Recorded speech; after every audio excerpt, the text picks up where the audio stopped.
ating iskabitsi. Ginisa ko muna yung sibuyas at saka bawang. Saka yung achal na sili na kapichon. Ano? Kapichon? Ano yan?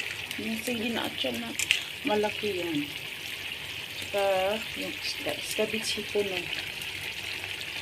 Sa akin lang to. Ulam ko. Lagyan ko ng mga gulay kasi alam niyo naman, hindi na ko kakain ng kanin. So, gulay na lang. Kahit patata lang o ano. Kunting isang patata, isang carrots.